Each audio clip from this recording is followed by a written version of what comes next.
History is not the story we think we know. We are about to explore 20 unexplained archaeological finds that genuinely scare scientists, and by the end, you will see the past through a lens of thrilling mystery. What if a 2,000-year-old device could predict eclipses with perfect accuracy, or an ancient map showed a continent hidden under ice? These are not just oddities.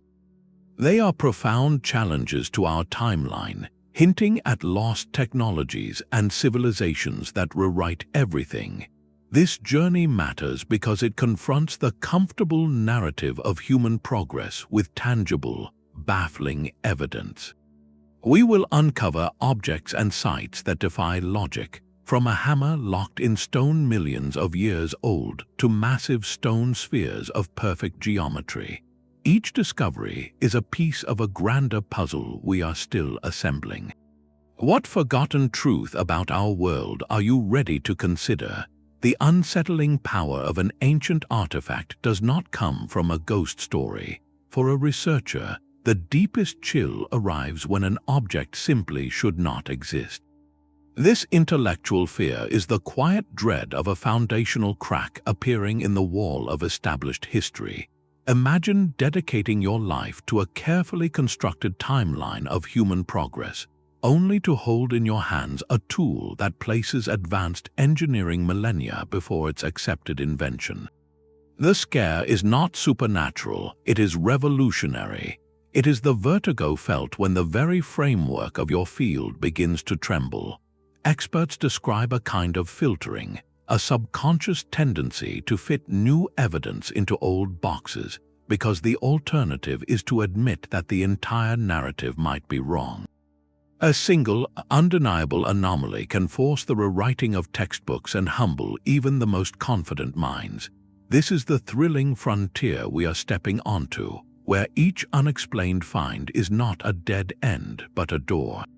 And the most frightening door is the one you realize you have been walking past for generations, never daring to open. What waits on the other side? Our journey begins with an object so out of place, it was literally found locked in stone. That profound crack in the timeline often starts with a simple, undeniable fact of location. The most trusted tools in an archaeologist's work are not brushes or trowels, but the precise methods we use to determine age. Radiocarbon dating measures the decay in organic materials. Thermoluminescence can tell us when ceramics were last fired, and stratigraphy reads the very layers of the earth like pages in a book. These techniques form the bedrock of our historical narrative, providing dates and context we accept as fact. Yet sometimes the story these methods tell is one of impossible contradiction. An artifact is discovered sealed within a coal seam formed over 300 million years ago, or a metallic alloy of unknown composition appears in a culture that only worked with simple copper. This is the core dilemma that chills a researcher to their core. When the empirical evidence of an object's physical setting clashes violently with everything we believe about the era, you are left with only painful choices. Perhaps the dating is somehow flawed, a rare but possible anomaly. Maybe our entire understanding of a civilization's technological capability is embarrassingly incomplete. Or, in the quietest and most unsettling possibility, there is a variable at play that our current models of history do not and cannot account for. These out-of-place artifacts are not mere curiosities, they are direct challenges to intellectual authority. They represent a battle between hard data and entrenched dogma, where every unexplained object stands as a silent witness for a forgotten truth.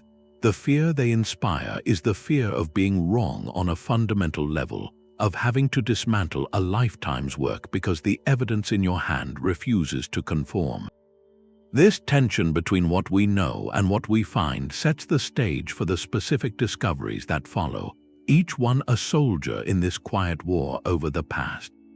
The first piece of evidence is a corroded lump of bronze and wood pulled from the seafloor over a century ago.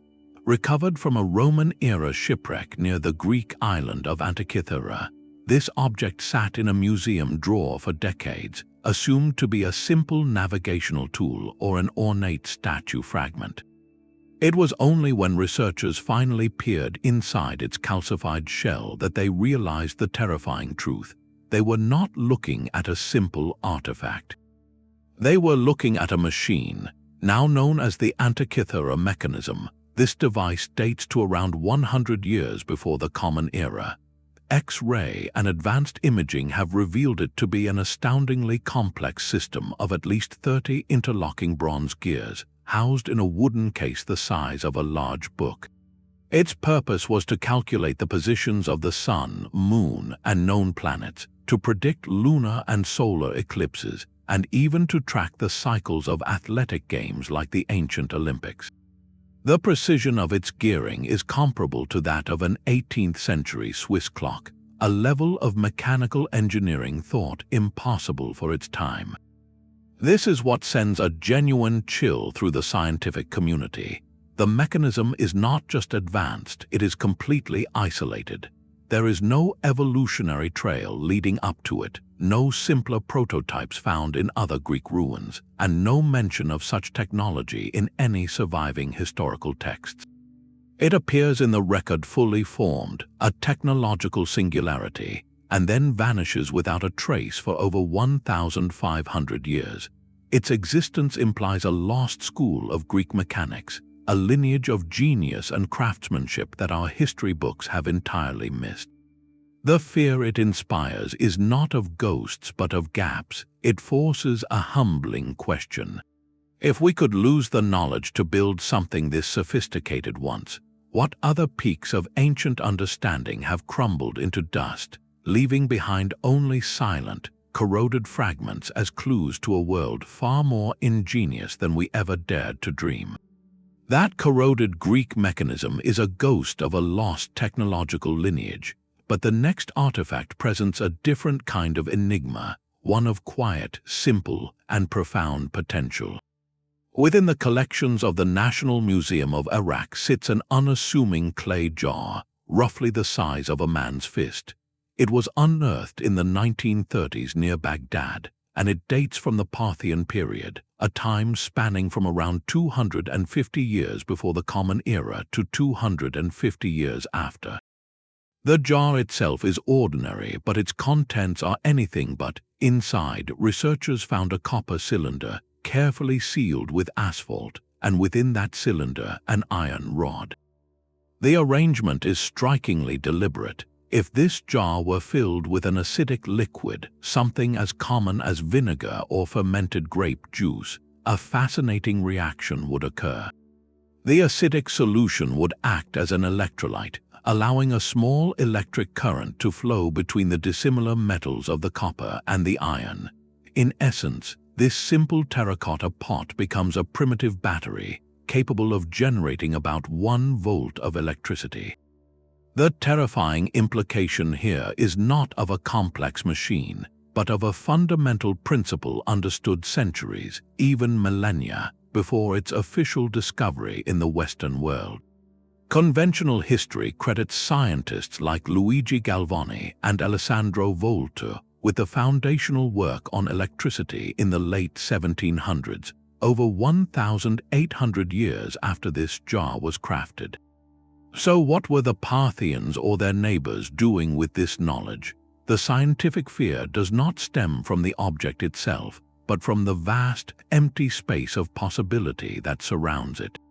What practical application did this current serve? Some researchers theorize it could have been used for electroplating, to deposit a thin layer of gold or silver onto other objects, a practice that would explain certain mysteriously gilded artifacts from the region.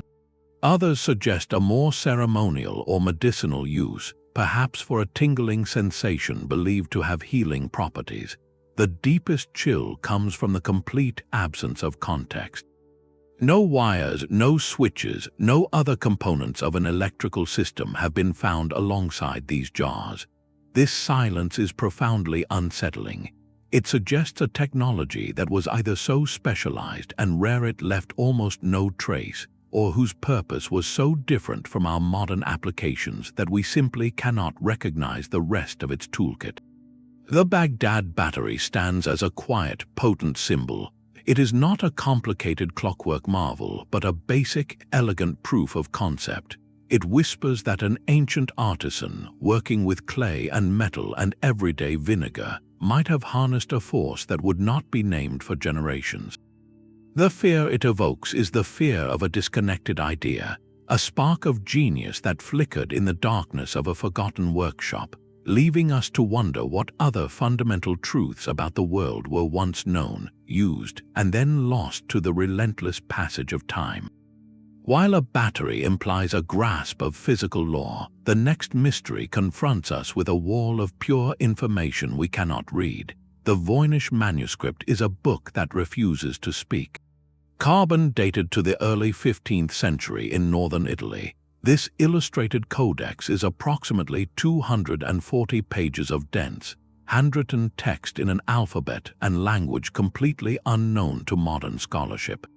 Its pages are a riot of bewildering imagery, filled with delicate paintings of plants that do not match any known species on Earth, intricate astronomical charts mapping celestial bodies in unrecognizable patterns, and detailed diagrams of what appear to be biological or perhaps alchemical processes.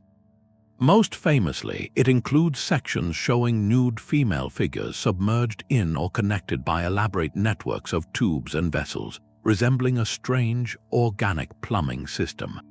For centuries, this book has been a siren call to the world's top cryptographers, linguists, and historians, from Renaissance scholars to modern intelligence agencies that cracked wartime codes.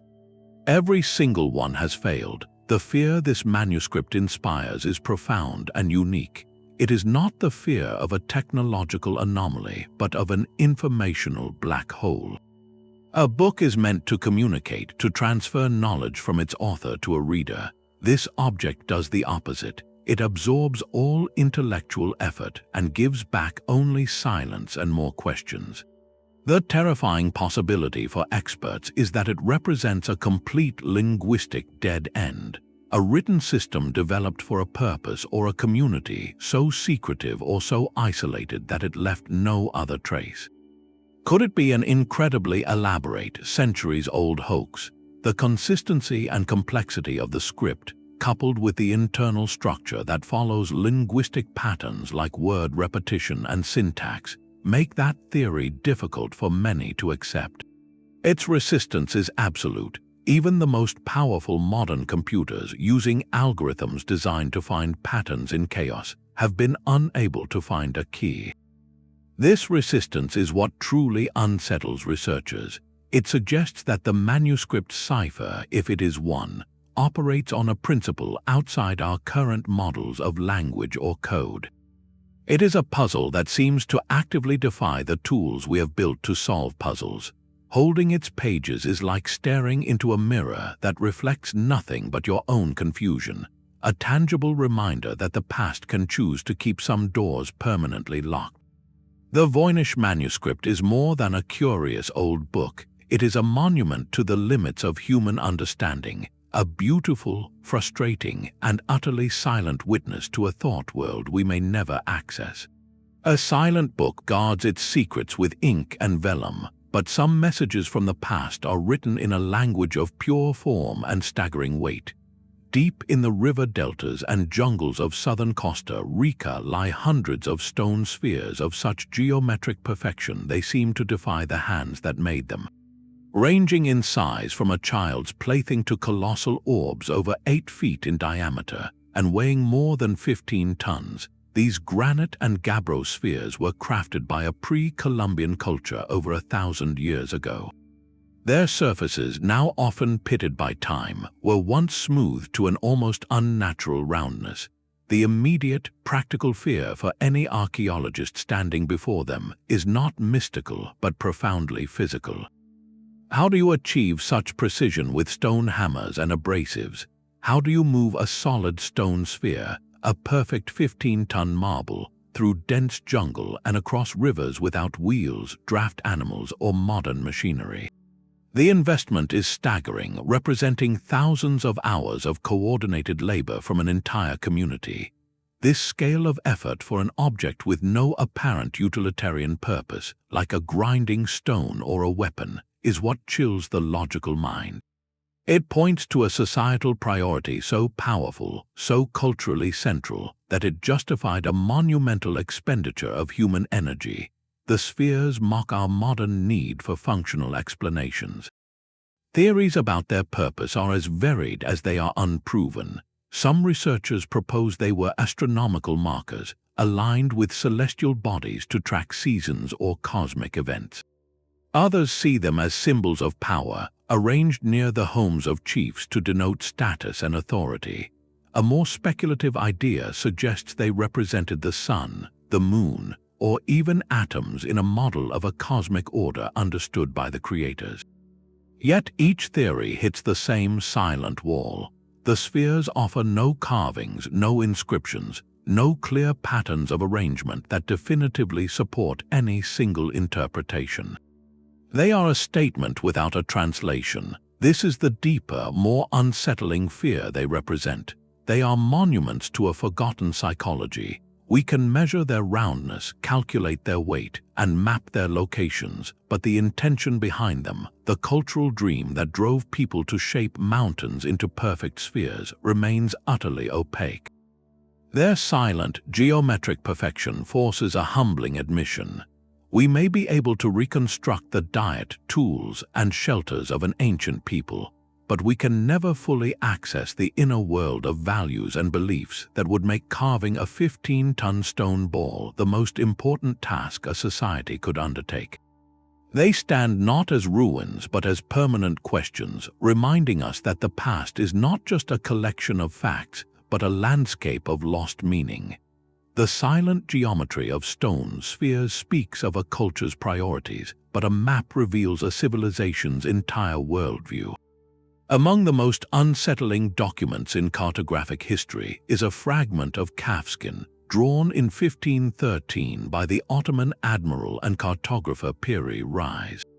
This is not merely an old map.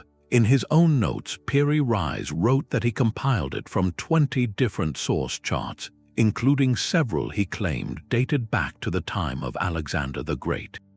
The map accurately shows parts of Europe, Africa, and the coast of Brazil, which was remarkable for its time. Yet the feature that sends a genuine chill through modern geographers is the landmass sketched at its southern edge. It bears a startling resemblance to the coastline of Queen Maud Land in Antarctica, a continent that would not be officially discovered by Western explorers for another 300 years. The terrifying precision is not in its existence on the map, but in its depiction. This southern land is shown free of its immense ice cap, which in reality has covered the continent for millions of years. How could a 16th-century admiral, working with the navigational knowledge of his day, possibly chart a continent buried under miles of ice? The implication laid out by some researchers is as profound as it is disquieting. The Piri Reis Map may be a copy of a copy, tracing its lineage back to ancient source maps drafted in a period when Antarctica's shores were temperate and exposed. This notion confronts science with two deeply unsettling possibilities, each rewriting history in its own way. The first is that these source maps originate from a previously unknown warm period in relatively recent human history, a global climate anomaly that melted the polar ice and allowed an advanced seafaring culture to survey the coast. The second, and far more radical, possibility is that the original surveys were made millions of years ago, in an epoch when Antarctica was last ice-free, and that this knowledge was somehow preserved and passed down through millennia by a civilization lost to time. Cartographers are unsettled by the specific, technical accuracy of certain coastal profiles, which seem to match sub-glacial topography mapped only by modern seismic surveys. This is not a vague squiggle that looks like a continent. It is a potential cartographic ghost, a fingerprint of a world we never knew existed. The fear it inspires is the fear of a complete historical blind spot. It forces an uncomfortable and humbling question. If this map is indeed a faded echo of an ancient geography, who were the master navigators that first charted a world we are still exploring today, and what catastrophic event erased not only their civilization, but the very memory of their unparalleled achievement? A map suggests lost knowledge, but a simple tool can pose an even more direct challenge. In 1936, a couple walking along a creek near London, Texas, made a discovery that would become a cornerstone of archaeological controversy. They found a curious rock formation, and breaking it open, they discovered inside what appeared to be an ordinary hammer. Its head was made of iron, and a fragment of its wooden handle remained, partially transformed into coal. On the surface, it looked like a tool a 19th-century carpenter might have used and lost. The true mystery and the source of profound scientific unease lies in the substance that encased it. The hammer was found completely enclosed within a solid concretion of Cretaceous rock, a type of stone formation that dates to over 100 million years ago. The immediate, jarring implication is as simple as it is revolutionary. If the dating of the rock is correct, this human-made object existed in an era when the dominant life forms on Earth were dinosaurs. This is the purest form of an out-of-place artifact, a modern-seeming item deposited in an ancient geological context. The fear it sparks is not of the supernatural, but of a fundamental error in our sequencing of time itself. For a geologist or archaeologist, the London hammer represents a direct collision between two trusted forms of evidence. The physical object suggests a recent origin, while its stony prison suggests deep antiquity. Skeptics offer a compelling counter-argument, suggesting the hammer is indeed from the 1800s, and that the rock concretion formed around it relatively quickly through a rare but possible process of mineral accretion. Yet even this explanation carries its own chill, challenging established models of how quickly such dense, encapsulating stone can form. The artifact ignites fierce debate precisely because it refuses a comfortable answer. It serves as a classic and deeply controversial icon, forcing experts to confront an uncomfortable either-or scenario. Either our methods for dating certain geological formations are not as infallible as we believe, or our timeline for human technological development is missing entire, unimaginable chapters. The hammer, locked in its million-year-old embrace, does not whisper its secret. It simply sits there, a stubborn, tangible question mark that asks us to reconsider everything we assume about the slow, steady march of history. A hammer locked in stone questions our timeline, but some ancient works question our very perspective. High on the arid plains of southern Peru, the Nazca Desert holds a gallery so vast its canvas is the earth itself.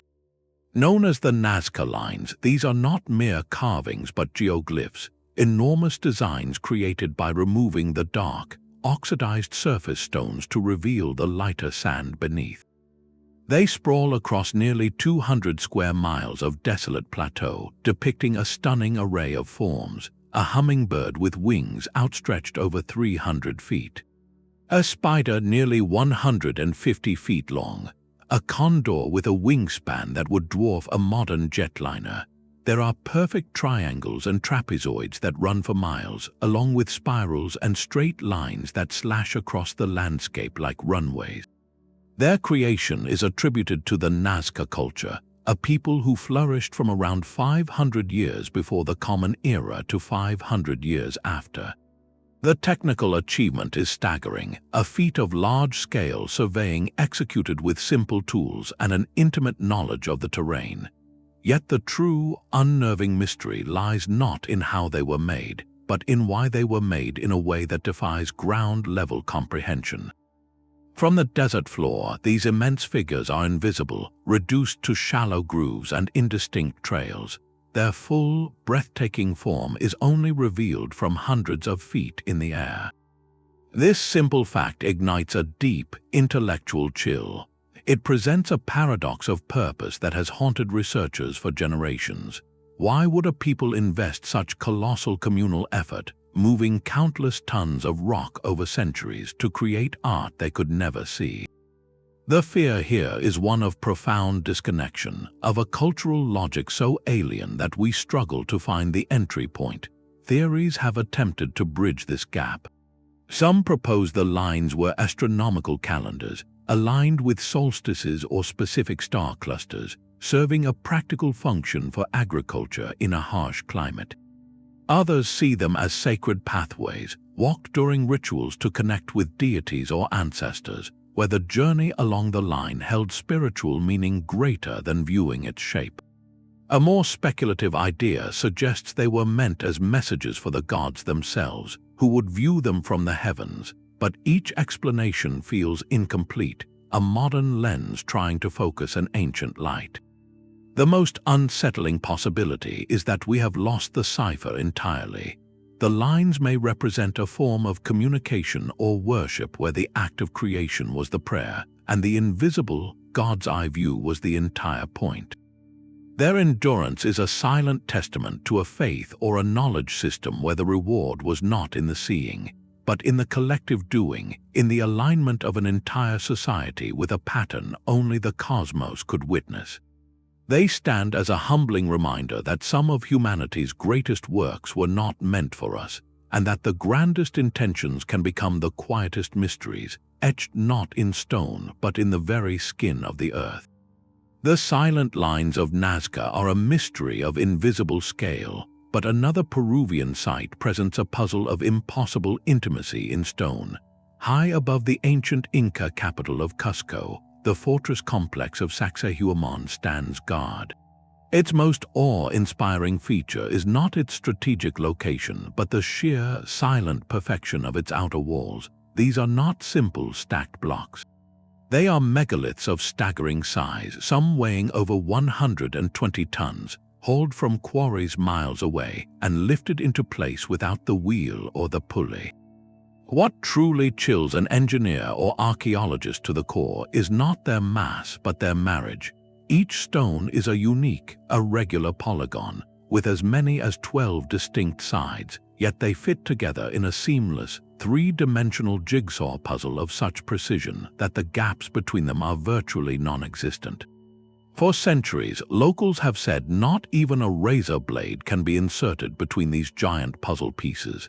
This is not an exaggeration. It is a testament to a terrifyingly advanced understanding of geometry and material science. The construction technique known as ashlar masonry achieves something modern builders still strive for: perfect load distribution and incredible seismic resilience. In a region plagued by earthquakes, these walls have stood unshaken for centuries, their complex interlocking joints allowing them to sway and settle as a single, unified entity during tremors that would reduce modern concrete structures to rubble. The fear this inspires is one of anachronistic knowledge. How did the Inca, or perhaps a culture before them, achieve this? The standard explanation of stone hammers, bronze tools, and patient abrasion feels woefully inadequate when confronted with the microscopic precision of these joins. The stones do not look cut, they look molded or softened, as if the builders possessed a method to temporarily alter the state of the granite, fitting each piece like warm clay before it hardened back into immutable stone. This notion of a lost stone working technology, perhaps involving plant-based chemical agents or acoustic resonance, is radical and unsettling. It suggests a peak of practical engineering wisdom that was either so specialized it died with its masters or was purposefully abandoned. The walls of Sacsayhuamán are not just a military fortification, they are a library written in mineral. Each perfectly locked seam a sentence in a forgotten manual of physics and craftsmanship. They stand as a quiet, humbling rebuke to our assumptions of primitive technology, forcing us to wonder if true advancement is not always about creating new tools, but about mastering a profound and intimate dialogue with the very materials of the earth. The seamless stone walls of Sacsayhuamán represent a mastery of earthly material, but a far more cosmic mystery is said to be etched into stone discs no larger than a dinner plate. In 1938, according to a story that has become a legend in alternative archaeology, a Chinese professor named Kai Pu Te led an expedition into the remote Bayan Kara Ula mountains near the border of Tibet. There, they reportedly discovered a series of caves that contained not ancient tools or pottery, but something profoundly strange. Arranged in neat rows were hundreds of stone discs, each about 9 inches across with a hole in the center, resembling primitive phonograph records. More unsettling were the burial sites nearby, said to hold the remains of individuals with unusually large skulls and slender, fragile skeletons. The discs themselves were the true enigma, each one allegedly inscribed with a continuous, microscopic spiral of tiny hieroglyphic characters. The narrative takes an even more extraordinary turn decades later, when a researcher claimed to have deciphered the writing. The translation told a story of a people called the Dropa, whose spacecraft crash landed in the mountains 12,000 years ago, stranding them on Earth. The fear this account taps into is not about the potential reality of alien visitors, but something more fundamental to the human relationship with the past. It speaks directly to the deep-seated anxiety that history might be actively hidden from us, that institutions could possess world-shaking artifacts and choose to bury the truth to protect established dogma. This is the chilling power of a suppressed discovery narrative. It bypasses evidence and appeals directly to our suspicion of authority and our longing for a universe that is not lonely, but populated with ancient, star-faring kin. Mainstream academia has largely and forcefully dismissed the Dropa Stones. No major museum holds a verified disc. The original expedition details are murky at best, and the skeletal remains have never been subjected to modern analysis. For scientists, the tale is a frustrating case study in how mythology can become entangled with, and often manufactured around, the field of archaeology. The real mystery, then, may not be in a Tibetan cave, but in the human psyche itself. Why does this story, despite the lack of credible evidence, persist with such tenacity across decades? It fulfills a profound desire for a narrative that connects our origins to the stars, offering a grand, dramatic answer to the question of where we come from. In the absence of the actual discs, the legend of the Dropa Stones becomes its own artifact, a modern cultural fossil that reveals our timeless hunger for cosmic connection and our deep distrust of the official story. It is a reminder that sometimes the most enduring archaeological finds are not made of stone but of story, and they are excavated not from the earth but from the boundless landscape of human longing. The legend of the Dropa Stones speaks to our desire for cosmic connection, but a genuine artifact of profound earthly mystery lies half buried in a Scottish field. The Cochno Stone is a 5,000-year-old sandstone slab, roughly the size of a large living room floor, and its surface is a breathtaking tapestry of Neolithic art. Rediscovered in the 1960s after being reburied for protection, it is covered in over 90 intricate carvings known as cup and ring marks. These are not simple dots and circles. They are elaborate, swirling designs, concentric rings connected by meandering grooves, some accompanied by curious footprints and geometric spirals carved with astonishing precision. The sheer visual complexity is staggering, a dense, swirling vortex of symbols that seems to pull the eye into its depths.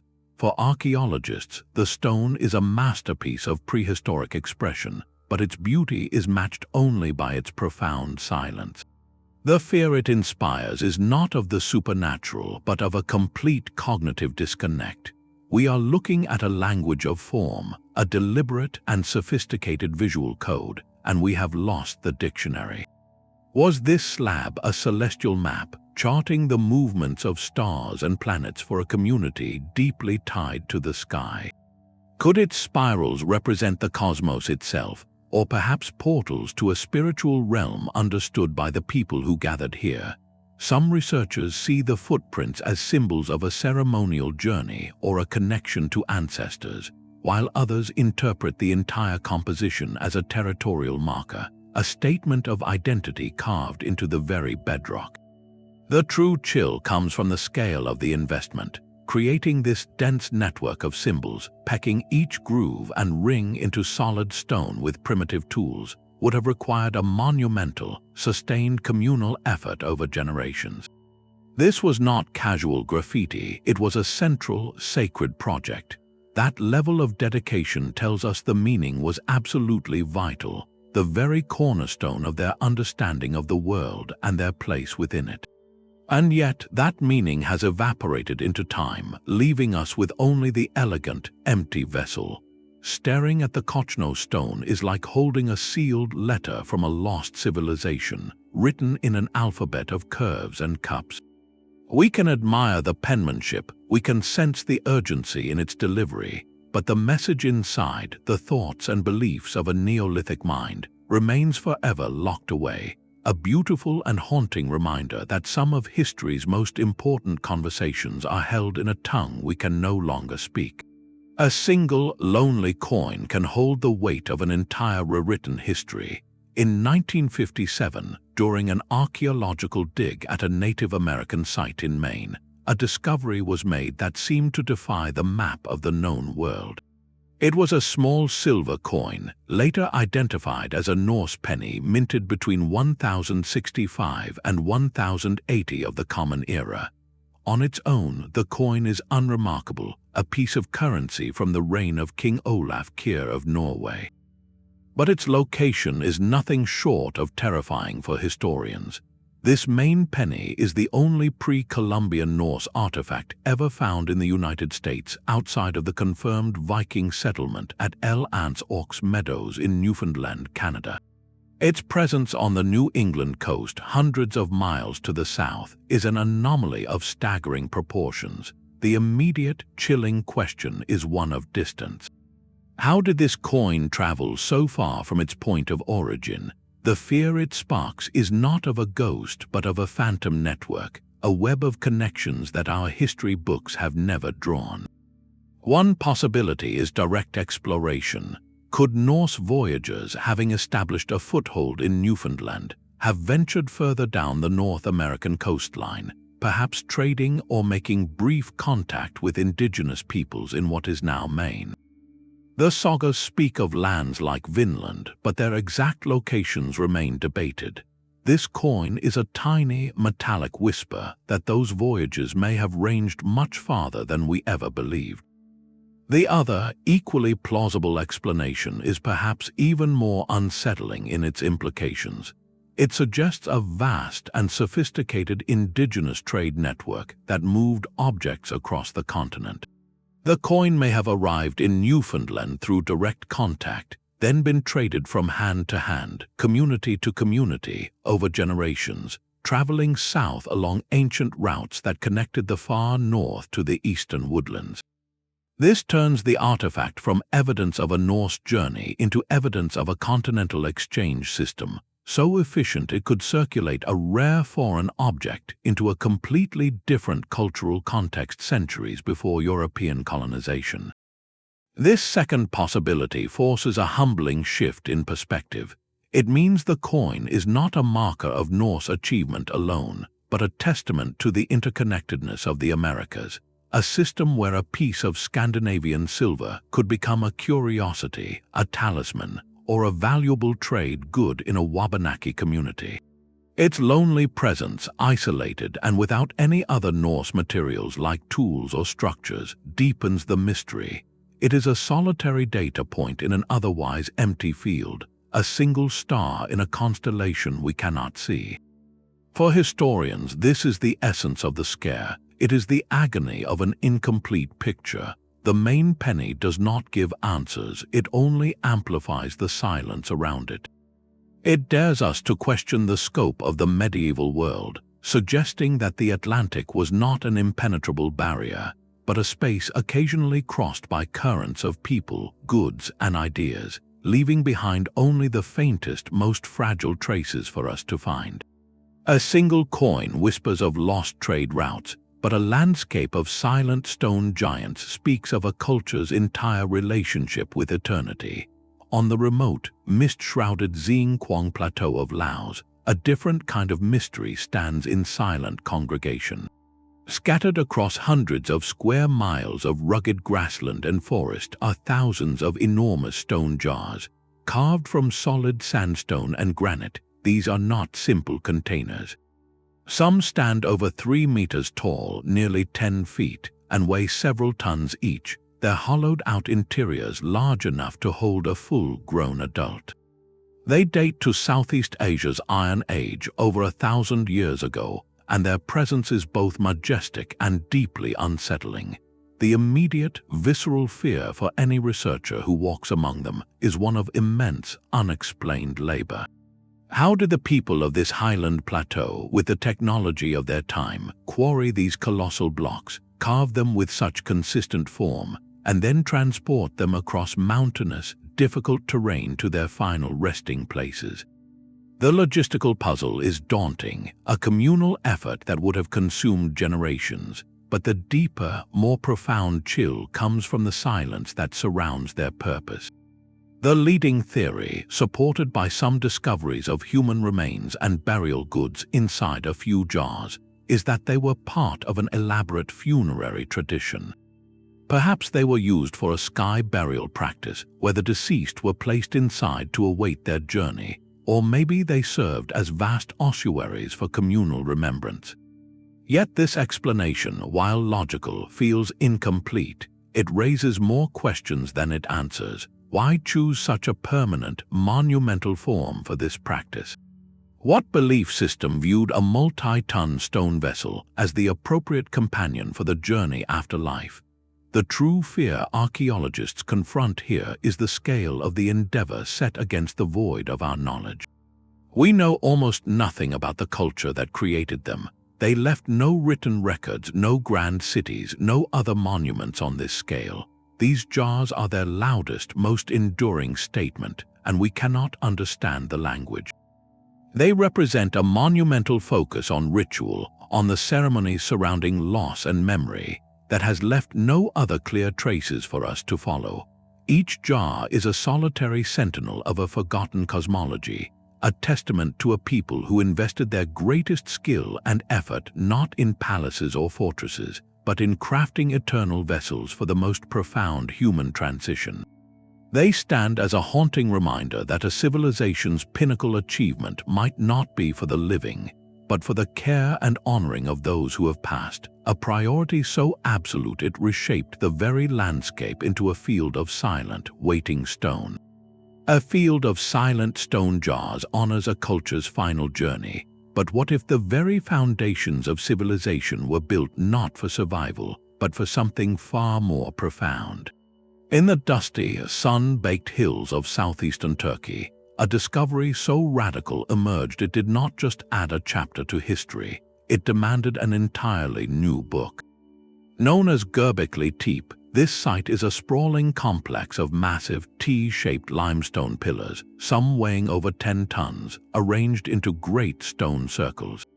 They are intricately carved with a menagerie of fearsome and elegant animals, from snarling foxes and charging boars to swooping cranes and slithering snakes.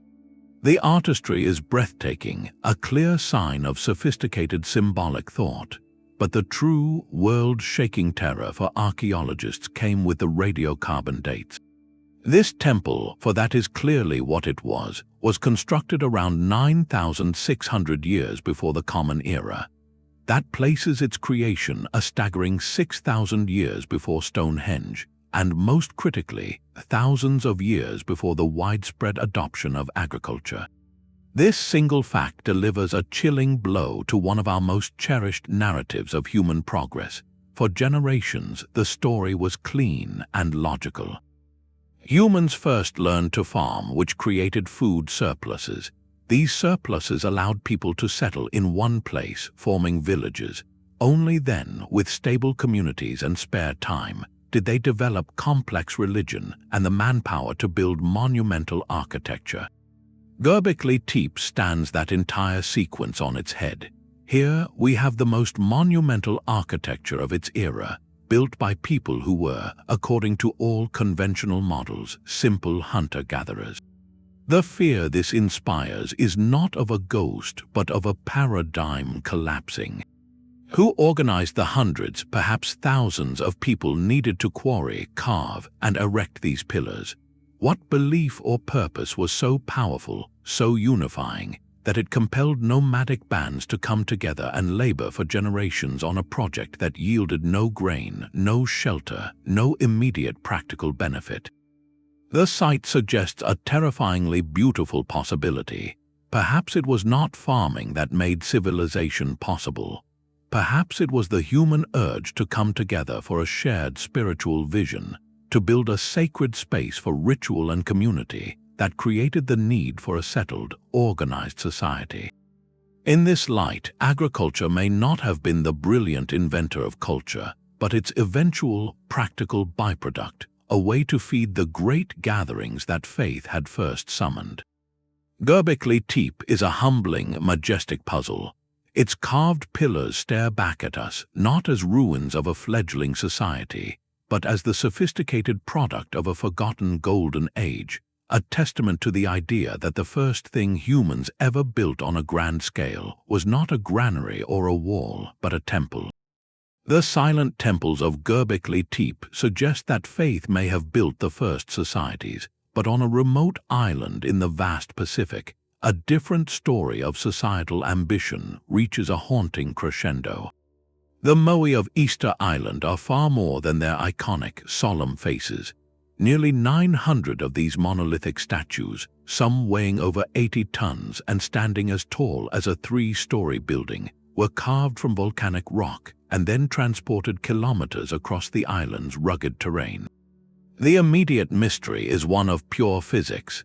How did a people with no wheels, no metal tools, and no large draft animals achieve this? Recent experiments by archaeologists have demonstrated a compelling theory that the statues, properly rigged with ropes, could be rocked and pivoted side to side, making them appear to walk upright across the landscape. This method is ingeniously plausible on a small scale, but the true, chilling scale of the endeavor comes into focus when you consider the full picture. For centuries, an entire society dedicated an immense portion of its energy and resources to this single, overwhelming project. The fear these stone giants evoke today is not about how they moved, but why a culture would commit so completely to an endeavor of such staggering cost.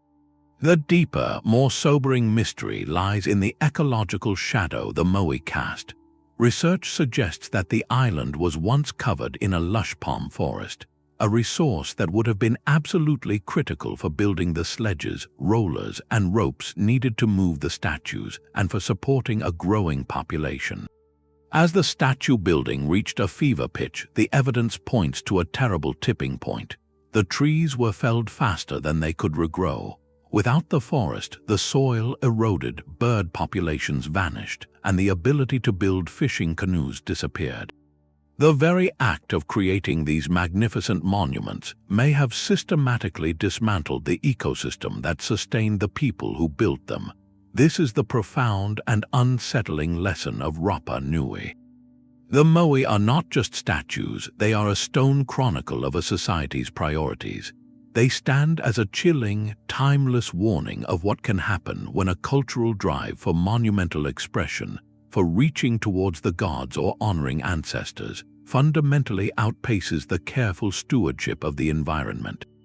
They are a lesson in sustainability and balance carved in stone, a silent testament to the idea that a civilization's greatest achievement can, if pursued without foresight, also become the marker of its deepest crisis.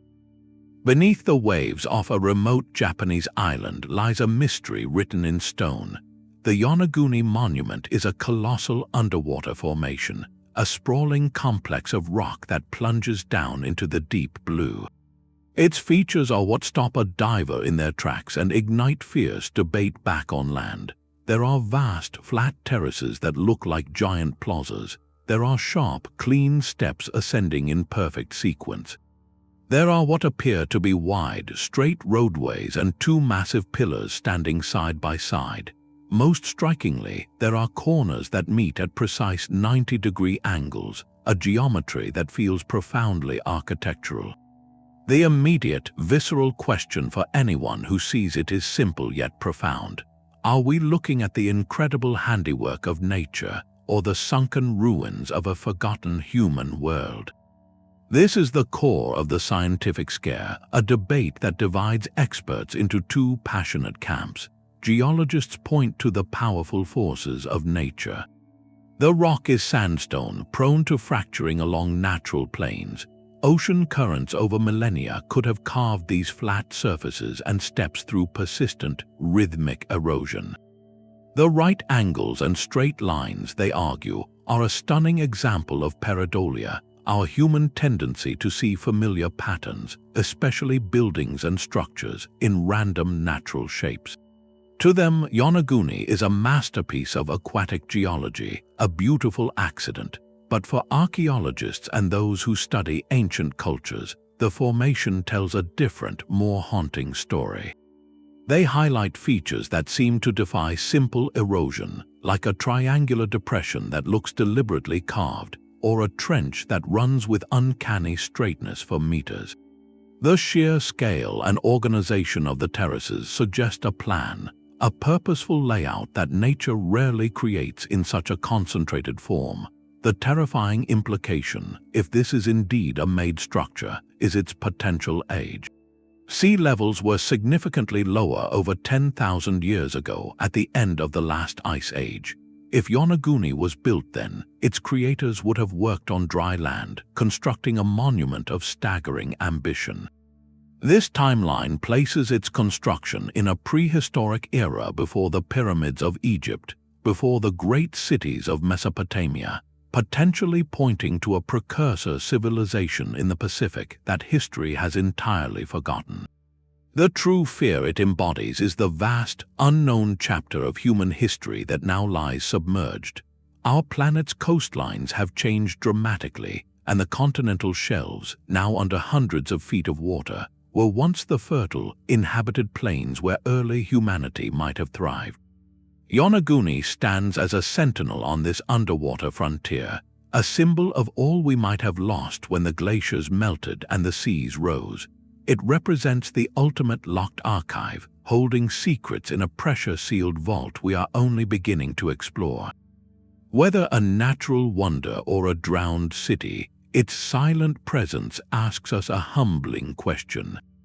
How many other monuments to forgotten dreams are waiting in the eternal darkness, holding the untold stories of our shared past? The silent, sunken enigma of Yonaguni asks what lies beneath the sea, but in the heartland of China, a different kind of buried mystery was carved not by water, but by relentless human hands. The Longyou Caves are a subterranean world of breathtaking scale and chilling anonymity. In the Zhejiang province, 24 caverns of staggering size were discovered, not by archaeologists, but by local villagers who pumped out a small, curious pond in 1992. What they revealed was not a natural grotto, but an artificial underworld of impossible ambition. Each cave is a colossal, man-made chamber, some soaring over 100 feet high, with pillars left in place to support the ceiling and vast, sloping walls covered from floor to ceiling in a uniform pattern of parallel chisel marks. The precision is what first strikes you, a rhythmic, industrial-scale texture applied with astonishing consistency across tens of thousands of square meters of solid sandstone. The sheer volume of stone removed to create this hidden complex is beyond comprehension, estimated at nearly 1 million cubic meters. To put that in perspective, it is like carving out an entire mountain from the inside, one careful hammer stroke at a time, and then meticulously decorating every single inch of the exposed surface. The technical achievement is terrifying enough, but the deeper, more profound fear these caves inspire is one of pure, inexplicable motive. archaeologists have dated the work to at least 200 years before the Common Era, yet they have found no answers to the most basic questions. These were not tombs, as no remains or burial goods have been found. They show no signs of mining, as the stone removed has no apparent special value. They were not dwellings or storage spaces, lacking any features for daily life. This complete absence of a practical purpose is what chills the logical mind. What belief, what societal imperative could possibly justify the expenditure of generations of labor on a project that yields no food, no shelter, no wealth, and no honor for the dead? The Longyou Caves are an architectural scream in the dark. They represent a monumental effort directed toward a goal we cannot perceive, a cultural dream so powerful it commanded the reshaping of the very earth, yet so specific that its meaning evaporated the moment the last worker laid down their tool. Walking through these echoing halls is an exercise in profound disconnection.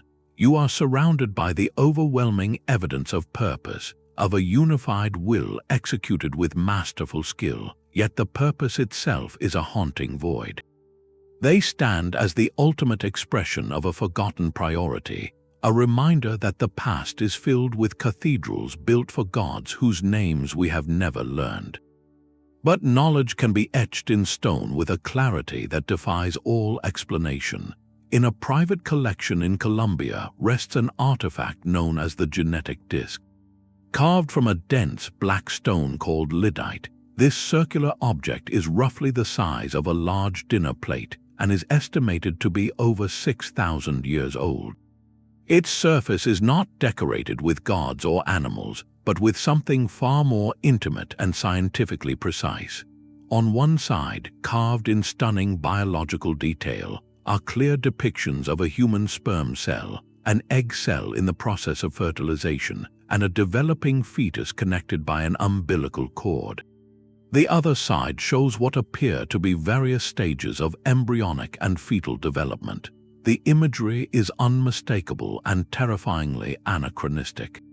This disc presents a direct visual record of human reproduction at a microscopic cellular level, knowledge that was completely inaccessible to the people of its era. The modern microscope, the tool that allowed us to first see sperm and understand fertilization, was not invented until the late 16th century, a gap of over 7,500 years. The fear this object sparks is not one of alien intervention, but of a profound cognitive rupture. It forces a painful either-or scenario that challenges the very foundations of scientific history. The first possibility is as radical as it is unsettling. It suggests that this pre-literate Stone Age culture possessed an advanced biological science that has left no other trace. They would have needed not only lenses of incredible power, but a systematic understanding of cellular biology and embryology that rivals our own. This implies a lost epoch of inquiry and discovery, a school of ancient scientists whose entire legacy is compressed into this single, silent disk. The second possibility is, in its own way, even more chilling. It proposes that we are fundamentally misinterpreting the symbols. Perhaps these carvings are not literal diagrams, but a sophisticated symbolic language representing concepts of life, creation, and lineage, using forms that coincidentally mirror what we now know to be biological reality. This would mean their artists had developed an abstract visual code for philosophical ideas that we, with our modern knowledge, can only read literally. Both paths lead to the same humbling conclusion. The genetic disc places a cornerstone of modern scientific understanding in an ancient context where it has no right to be. It serves as a quiet, potent reminder that our timeline of discovery is not a straight line, but a fragile thread, and that the deepest truths about life itself may have been observed, contemplated, and carved in stone long before we ever gave them a name. The stone giants of Laos have cousins in a landscape where the dangers are not just of the forgotten past, but of a painfully recent one. The Xiang Quang Plateau is home to the Plain of Jaws, a collection of over 90 individual sites where thousands of those massive stone vessels are scattered across rolling hills and quiet valleys. These jars share the same profound mystery of origin and purpose, carved from solid rock over a millennium ago by a culture whose name we do not know. Yet here, the silence of antiquity is overlaid with a much more immediate and lethal silence. During the mid-20th century conflict that swept through this region, the plateau became one of the most heavily bombed places on Earth. Millions of unexploded cluster munitions were dropped, and a significant number failed to detonate. To this day, these dormant relics of war litter the earth, hidden in the grass and buried in the soil, making vast areas of the Plain of Jars inaccessible and extraordinarily dangerous. This creates a unique and heartbreaking duality of fear for researchers. The first is a physical, palpable terror, the risk that each step taken in pursuit of ancient knowledge could trigger a sudden and catastrophic end. The second fear is intellectual, the agonizing frustration of having a world-class archaeological puzzle literally fenced off by the deadly debris of modern warfare. The jars themselves, what we can safely study, suggest a complex funerary landscape. Recent surveys and limited safe excavations point to practices that may have involved exposing remains within the jars before secondary burial elsewhere, with accompanying artifacts hinting at a society with stratified social classes. But these are fragments of a story, whispers heard from behind a barrier. The full narrative of who these people were, how they organized this monumental labor, and the precise spiritual beliefs that demanded it, remains locked away. They are a poignant, sobering monument to a collision of timelines. The ancient mystery of why these jars were made is now permanently entangled with the modern tragedy of a land scarred by conflict. They stand as a powerful reminder that our quest to understand the deep past is sometimes halted not by a lack of technology or will, but by the unresolved legacies of our own history, leaving the secrets of the ancients guarded by the deadly shadows of a more recent sorrow. The silent, guarded landscape of Laos reminds us how modern conflict can obscure ancient secrets, but a temple wall in Egypt presents a mystery of illumination, both literal and symbolic. Within the Temple of Hathor at Dendera, a detailed stone relief carved over 2,000 years ago shows a scene that has ignited one of the most persistent and controversial debates in alternative archaeology. The image is startlingly clear. It depicts what looks like an oversized, elongated light bulb. Inside this bulbous chamber rests a snake, its body stretched in a wavy line, and from the base of the device, a thick cable runs to a box held by a kneeling figure, while a pillar supports the entire assembly. To a modern eye, the resemblance to an electric lamp is almost uncanny, with the snake representing the glowing filament, the bulb as a glass enclosure, and the cable and box as a power source and battery. The immediate, thrilling question is as radical as it is simple. Could this be a diagram of advanced technology, a form of ancient electrical lighting used to illuminate the deep, windowless chambers of Egyptian temples? The idea is a frightening proposition for conventional Egyptology, not because it suggests alien intervention, but because it implies a peak of indigenous scientific knowledge that has been completely erased from the historical record. It forces us to consider how the interiors of these massive stone structures, covered in intricate hieroglyphs that required precise carving, were lit without leaving soot marks from torches or consuming vast quantities of oxygen with open flames.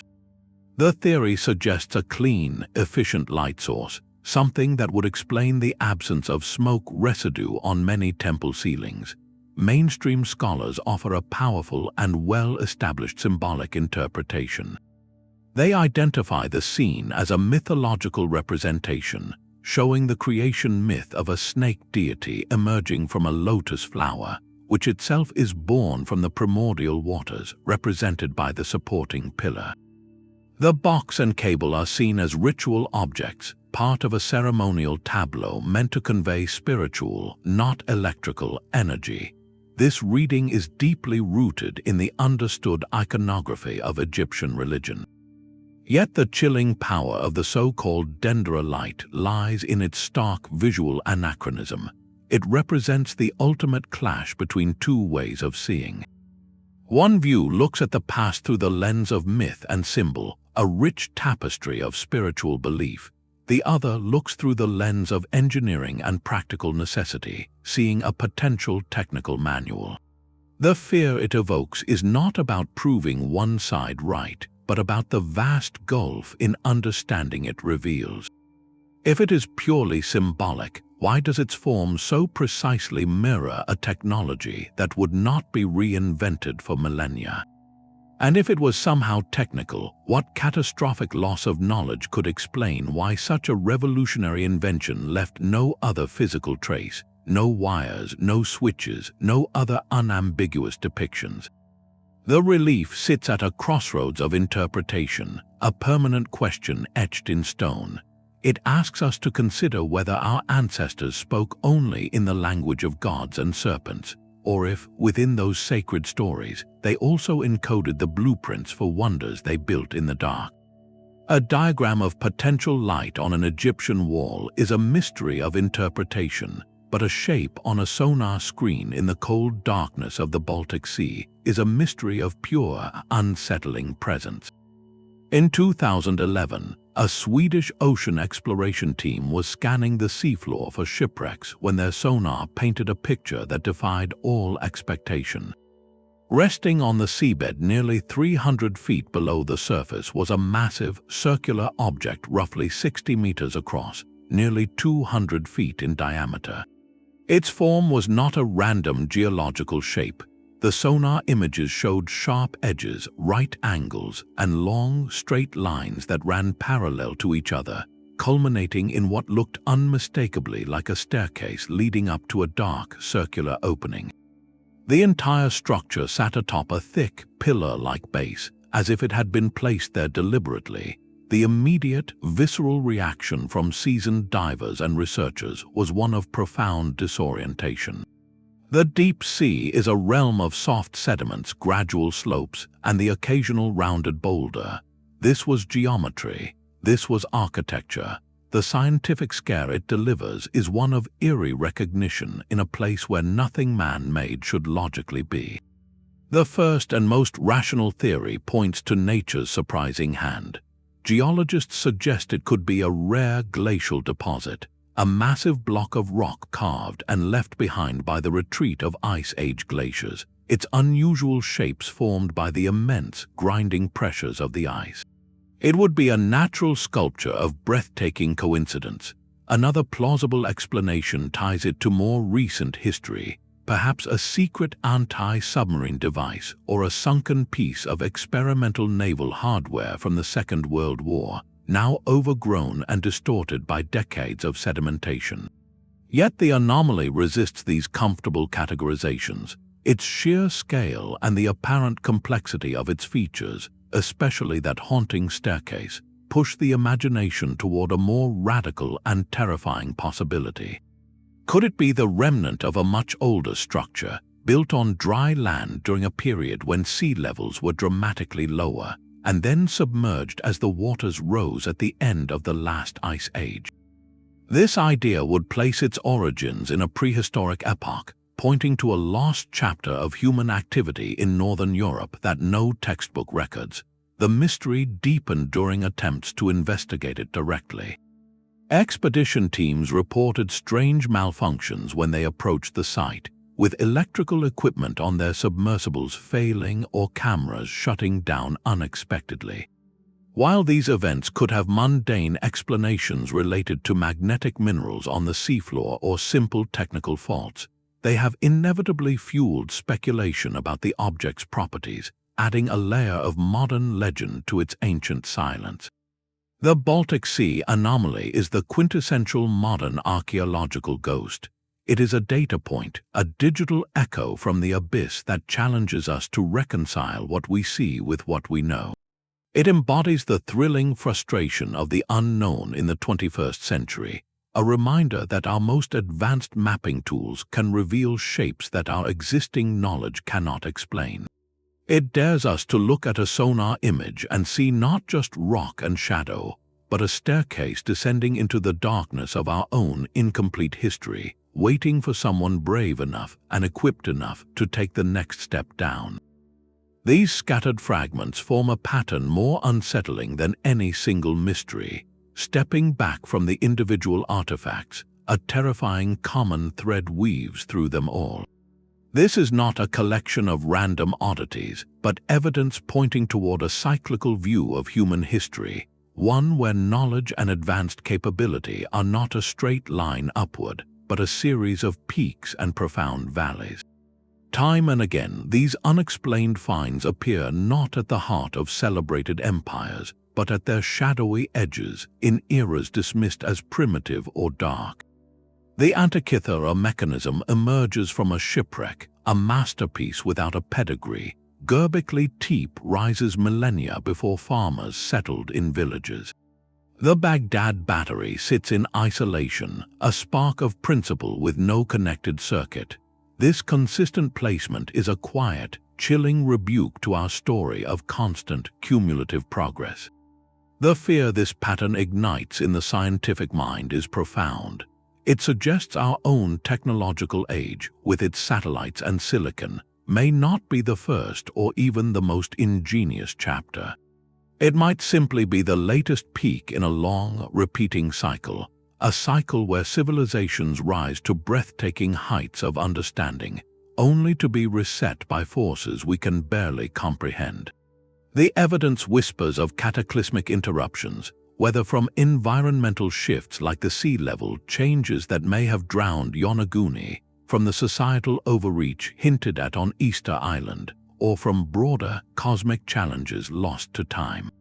These resets would not merely topple governments, they would erase the very foundation of knowledge, leaving survivors to rebuild with only fragments and fading myths.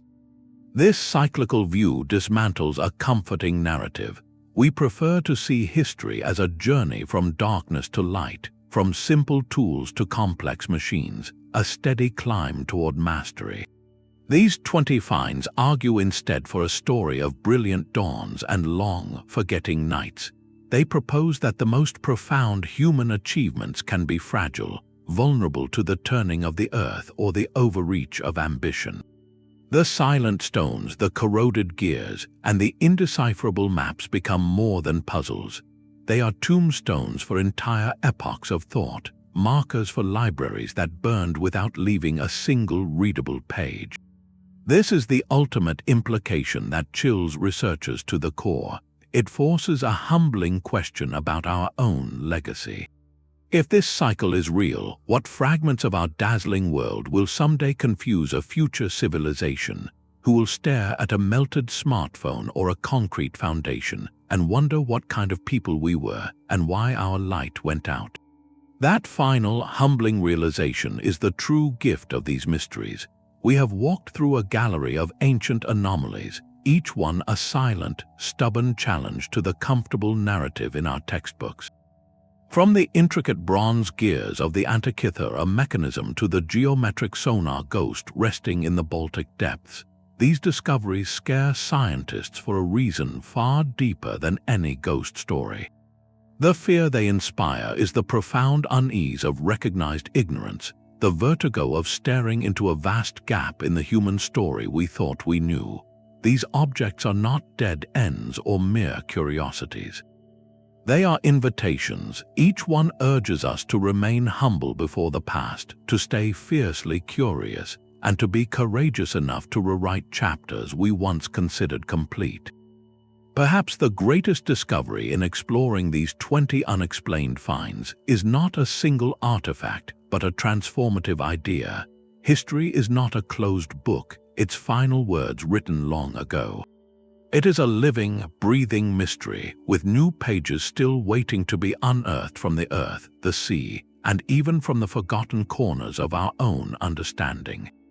What do you think stands as the most compelling or terrifying find we have explored? Share your thoughts in the comments below.